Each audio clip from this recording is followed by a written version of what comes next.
Back. 22 अप्रैल 2025। आज हम बात करेंगे रीडेवलपमेंट के अंदर जो सेक्शन 9 की आर्बिट्रेशन पिटिशन फाइल होती है, अर्जेंसी के बेसिस पे वो लोग ऑर्डर्स लेते हैं। तो क्या इंटर से डिस्प्यूट जो होते हैं दो मेंबरों का, या तो सोसाइटी और मेंबर का, या तो मेंबर का इनहेरिटेंस के प्रॉब्लम्स, ये सेक्शन 9 के अंदर डिसाइड हो सकते हैं, नंबर 1। और नंबर 2, आजकल एक ट्रेंड चला है कि रीडेवलपमेंट प्रोजेक्ट में यूजुअली जो बिल्डर है वो सेक्शन 9 की पिटिशन फाइल करते हैं, ऑर्डर ले लेते हैं, और कभी वो इशू है जो आर्बिट्रेशन को रिफर ही नहीं करते।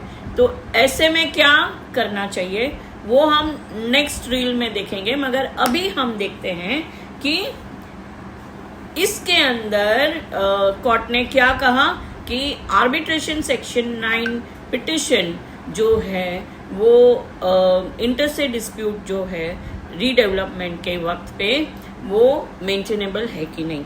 तो आगे बढ़ने से पहले मैं आपको रिक्वेस्ट करती हूँ कि मेरी ये चैनल को लाइक, सब्सक्राइब और शेयर करें। और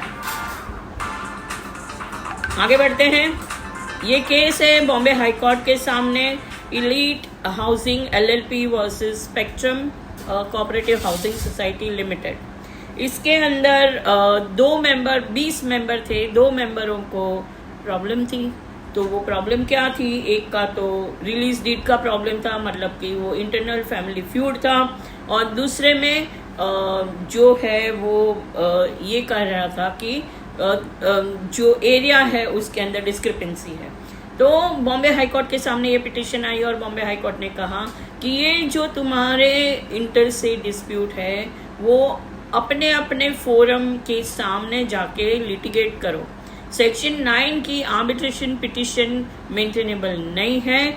जो कुछ भी है वो आप, जैसे इनहेरिटेंस का है तो आप बॉम्बे हाई कोर्ट में टेस्टामेंट्री में जाइए या पार्टीशन सूट फाइल कीजिए, या जो एरिया है वो BMC के पास जाइए, वो बिल्डर के साथ बात कीजिए। इसके अंदर आपको सेक्शन 9 की आर्बिट्रेशन पिटिशन मेंटेनेबल नहीं है। और दूसरी एक बात, ये जो 2 फ्लैट थे, 20 में से 2 ही डिविएशन करते थे और काफी सालों से रीडेवलपमेंट जो है वो पेंडिंग था।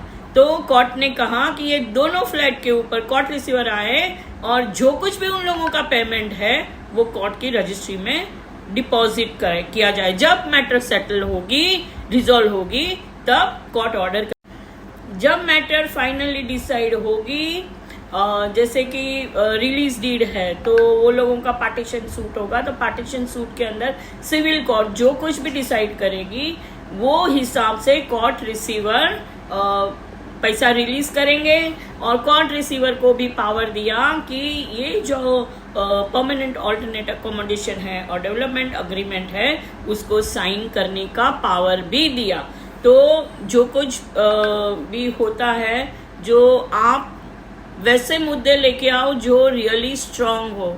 आप स्ट्रांग मुद्दे पे नहीं लड़ोगे तो आपकी हार निश्चित है। अगर आपका मुद्दा एकदम स्ट्रांग है तो सोसाइटी की हार निश्चित है। तो आप सोच समझ के ऑब्जेक्शन लीजिए, नहीं तो आपका जो पैसा है और आपकी जो प्रॉपर्टी है उसके ऊपर कोर्ट रिसीवर आ सकता है।